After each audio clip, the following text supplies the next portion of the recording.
ഏട്ടാ ചൂട്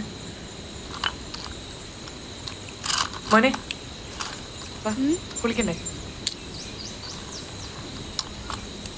നിന്റെ മൊബൈലിലേക്ക് സിം കൂടെ മാറ്റി. എനിക്കിപ്പോ വേണമെന്നില്ല ഏട്ടാ, എന്നെ പാല് വിളിക്കാന്. ഞാനിനി പുറത്തൊക്കെ എങ്ങാനും പോയാൽ എന്നൊക്കെ എന്നെ വിളിക്കണ്ടേ? ഞാൻ എടുത്തോണ്ട്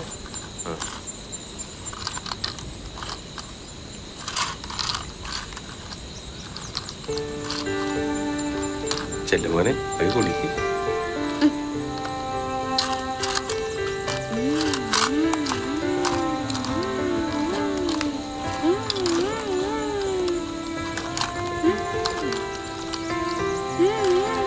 കുഞ്ഞ നിന്നോടല്ലേ കുളിക്കാൻ വരാൻ പറഞ്ഞേ? വാ എഴുന്നേൽക്ക് വാ. നീ അവരോട് ചൂടാകുന്നത്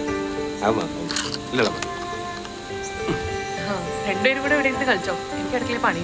നീ പൊക്കോ, അവനെ മാമ അല്ലടാ. അച്ഛൻ അത് മതി. കിരിയേട്ടാ, എൻ്റെ മോനെ അവനെ സ്നേഹിച്ചിട്ടില്ല, അവന് സംസാരിക്കാൻ പറ്റാത്തതുകൊണ്ടാണ്. അതുകൊണ്ട് ഗിരിയേട്ടനാണ് ഇനി അവൻ്റെ അച്ഛൻ. മതി, അത് മതി. അപ്പം കേട്ടോ, ഞങ്ങൾക്ക് കുറച്ച് പറഞ്ഞു മക്കൾക്ക് ഈ അച്ഛൻ ഇഷ്ടമായോ? അതെന്താണ് ഇഷ്ടമൊക്കെ? ഇഷ്ടമായോ? ഈ അച്ഛൻ ഇഷ്ടമായോ? ഇഷ്ടമായോടാ?